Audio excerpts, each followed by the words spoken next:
Shocking turnaround. Maris Racal, dream come true na maging GF ni Daniel Padilla. Noon crush lang, ngayon katuparan. Isang kwento ng pangarap na naging katotohanan. Ang sumabog sa mundo ng showbiz ng aminin ni Maris Racal na siya ay nagiging kasintahan ni Daniel Padilla. Isang kwento na puno ng emosyon, pagtataka at tagumpay na nagbigay ng inspirasyon kay Maris at sa mga tagahanga ng magkasintahan. Ang dating crush lamang ni Maris ay ngayon ay ang kanyang tunay na pag-ibig at sa kabila ng lahat ng mga pagsubok at hadlang, natupad ang kanyang pangarap na maging kasintahan ni Daniel. Maris Racal, mula sa pagiging crush hanggang sa pagiging girlfriend. Si Maris Racal ay tila hindi na bago sa mata ng publiko bilang isang talentadong mang-aawit at aktres na laging may ngiti sa kanyang mukha. Ngunit sa kabila ng kanyang tagumpay sa industriya, mayroon siyang isang lihim na pangarap na matagal na nagbibigay kasiyahan sa kanyang puso, ang maging kasintahan ng isa sa mga pinakaminamahal na aktor ng henerasyon si Daniel Padilla na siyang ex naman ni Catherine Bernardo na tila parang inaantay lang pala niya ang kanyang panahon.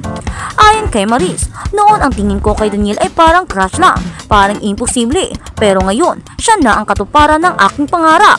Ang pahayag na ito ni Maris ay nagbigay ng kagalakan sa mga tagahanga ng magkasintahan na nakikita ang kanilang relasyon bilang isang fairy tale na naging totoo. Daniel Padilla, ang lihim na pagtingin kay Maris.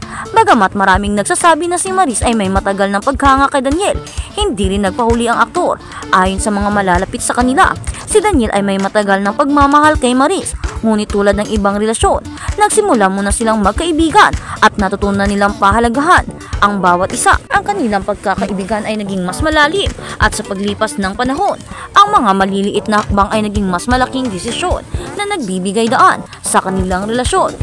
Si Daniel sa kanyang bahagi ay sinabi, si Maris ay isang napakamahusay na tao o napakamahuhusay na tao, hindi lamang sa pagiging artista, kundi bilang isang kaibigan. Kung ano man ang mayroon kami ngayon, ito ay nagsimula sa respeto at pagpapahalaga sa isa't isa. Pangarap na maging katotohanan sa isang industriya na puno ng intriga at pagsubok.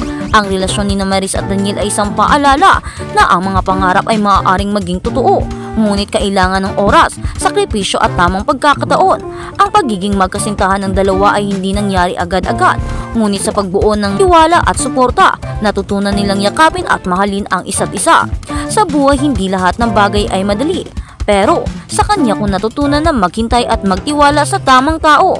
Dagdag ni Maris na nagpapakita ng pagpapahalaga sa bawat hakbang na ginawa nila sa relasyon. Ang suporta ng mga tagahanga. Habang ang kanilang relasyon ay patuloy na binibigyang pansin ng publiko, ang mga tagahanga ni Maris at Daniel ay patuloy na nagbigay ng suporta. Laging naroroon ang kanilang mga taga-suporta upang magbigay ng pagmamahal at positibong enerhiya sa magkasintahan. Ang mga fans ay patuloy na naghihintay ng mga bagong kaganapan at kwento mula sa kanilang mga idolo at sa bawat hakbang na ginawa ng magkasintahan, ang kanilang mga tagahanga ay laging nariyan upang ipagdiwang ito, pagpapakita ng pag-ibig at paggalang. Ang relasyon ni Maris at Daniel ay nagpapakita ng tunay na pag-ibig na may respeto at pagpapahalaga sa isa't isa. Habang ang kanilang kwento ay puno ng mga romantikong sandali, ang pinakamahalaga para sa kanila ay ang kanilang pagkakaibigan at ang mga pagpapahalaga na mayroon sila sa bawat isa. Ang kanilang pagmamahal ay hindi lamang nakabase sa physical na atraksyon, kundi sa tamang pag-unawa sa mga pangarap, aspirations at sa mga personal na laban na kinakaharap nila. Ang katuparan. Ang relasyon ni Maris Racal at Daniel Padilla ay isang magandang halimbawa ng kung paano ang mga pangarap ay maaaring maging totoo sa tamang oras at pagkakataon kahit napaka-imposible nito. Mula sa pagiging crush at pagiging isang simpleng crush hanggang sa pagiging isang ganap na magkasintahan, ipinakita nila sa kanilang mga tagahanga at sa buong mundo na ang tunay na pag-ibig ay nagmumula sa pagpapahalaga, pagkakaibigan at respeto. Sa kabila ng mga pagsubok at intriga sa industriya ng showbiz, si Maris at Daniel ay nagsisilbing inspirasyon na ang pag-ibig na tapat at wagas ay palaging may magandang katapusan. Kaya naman, wala na nga bang pag-asa na magkabalikan si Catherine at Daniel at gayon din naman ang ex ni Maris Racal. Paano naman si Anthony? Akala ba namin silang dalawa? Bakit biglang may Daniel Padilla? At sa kabilang banda, Daniel Padilla nirereto kay Maris Racal. Nabansag ang red flag noon si Daniel Padilla dahil sa naging hiwalayan nila ni Catherine Bernardo. Paniwala kasi ng ibang netizens, naging cheater ang aktor sa relasyon nila ng ex. Sa kabila nito, never namang nagsalita si Daniel hinggil sa issue at ng anumang laban kay Kat. On the other hand, naninega naman si Catherine dahil sa issue ng di umanay relasyon nito kay Mayor Mark Alcala.